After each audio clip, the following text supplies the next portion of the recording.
Jonathan Lyon One to watch Sophie Laroux via HarperCollinsIt is a fact that a high proportion of unreliable narrators of novels are intelligent, arrogant, badly-behaved young males.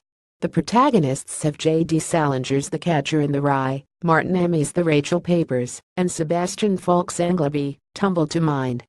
A fair proportion of their authors have the same characteristics, suggesting that their protagonists are wish-fulfilling free agents in the universe of fiction, who are nonetheless held at some respectable distance.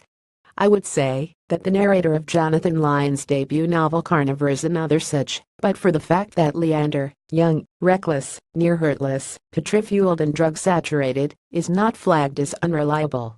He is a hipster hero, self-consciously of the millennial generation, that has dragged the twitching carcass of postmodernism into the present, in order to set it up in qualified judgment on vaguely identified evils. Leander, who is fond of opining, at one point opines that spoilers are for disposable stories. If the ending only affects you once, then it's a weak ending. So here goes. Like D.H. Lawrence's Women in Love and many another modernist novel, Carnivore emphasizes space over time.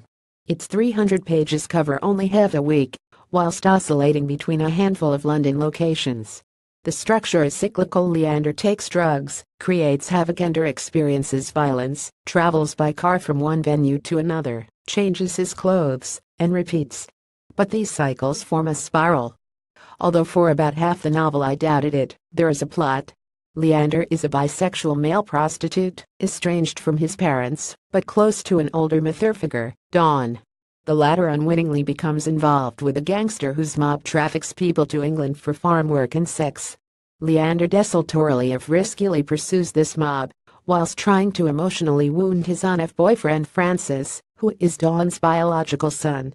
Though he is beaten and raped more than once, Leander eventually secures the suicide of the villain and blows up most of the latter's sidekicks in a Brixton bar. By this point he has decided that he loves Francis after all, and the novel ends with their reconciliation. The first point to make is that this plot is not physically possible.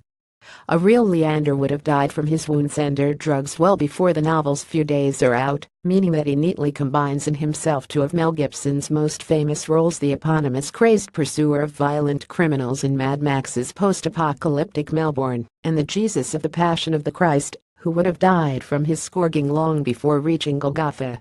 The gangster plot and the love plot are linked by Leander's sociopathic sadomasochism. Both his wish to wound and to be wounded are purportedly explained by the fact that he, like his creator, has for around a decade suffered from a combination of chronic pain and fatigue which the medical profession has failed to diagnose, let alone cure. Leander seeks drugs, power, pain, play, performance and the risk of death in order to achieve at least temporary dissociation from this condition. Rather like Judith Rashley in L.S. Hilton's Master reviewed here last year, he rampages the world with a selfishness presented as the response to a deep personal injury.